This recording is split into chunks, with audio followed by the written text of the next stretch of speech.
What's up, guys? Today I wanted to show you how to take some paracord. This happens to be desert camo. It is 6.4 millimeters. I got it at Michael's, and what we're going to be making out of this today is a rattlesnake tail that's going to end up being about 3 1/4 inches long.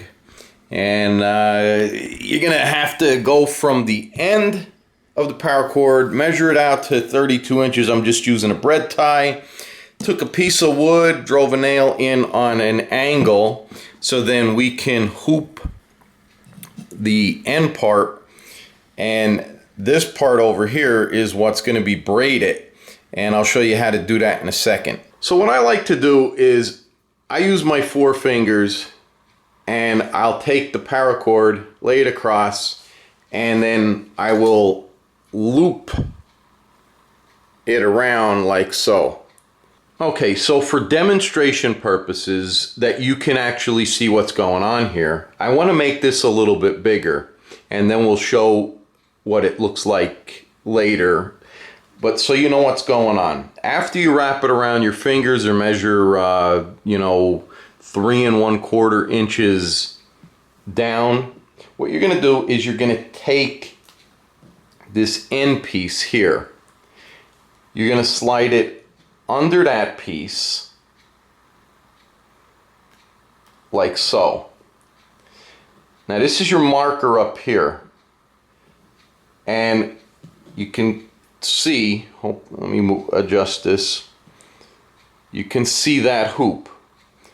You got your end piece over here. You're going to bring this end piece into the middle, and you're going to pull it through. So and you're going to pull this kind of up. So once you have that through the middle, we're going to take our end piece again, and we're going to put it through the middle once again. And now you can see our end piece is on this side of the string.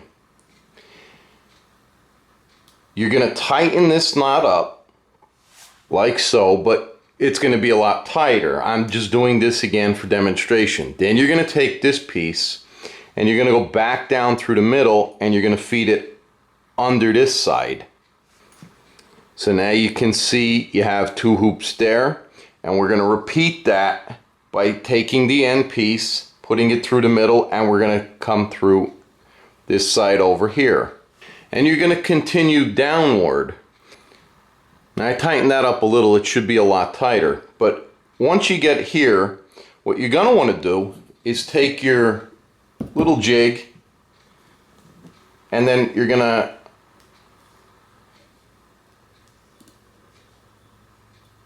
hoop that end on there.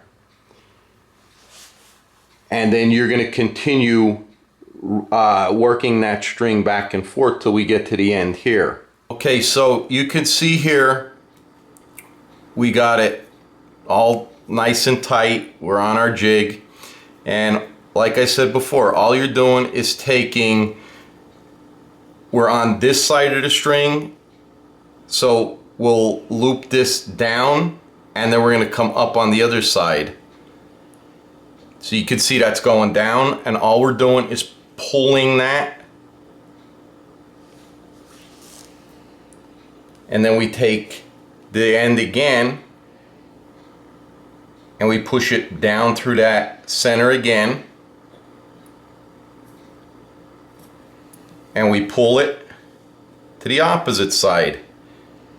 Push it up, make sure you're tight, and then you're just repeating it. Okay, so now we're at the point where we can no longer weave because the nail is in the way. And believe me when I say, when you take this off the nail, just keep it tight, and you're going to get more loops going back and forth than you realize. So I'm going to have to take this off now, and you can see there's barely anything. So you're going to have to use some type of point. You can use a nail, or if you have a crochet needle, whatever. Okay, now this should be my last loop that I'm going from this side down, and you can see it's coming out the bottom. You're gonna go ahead and pull that, make it nice and tight. And you can see you got a real nice tail. So we're gonna cut it right at this brown spot, and it's about 1/4 of an inch. So all we're gonna do is just snip that.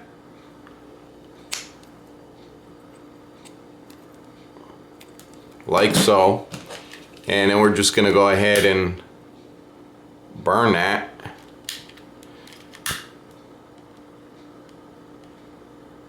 And you could cut it closer if you want. I personally like to leave it a little longer and get a nice mushroom head on it.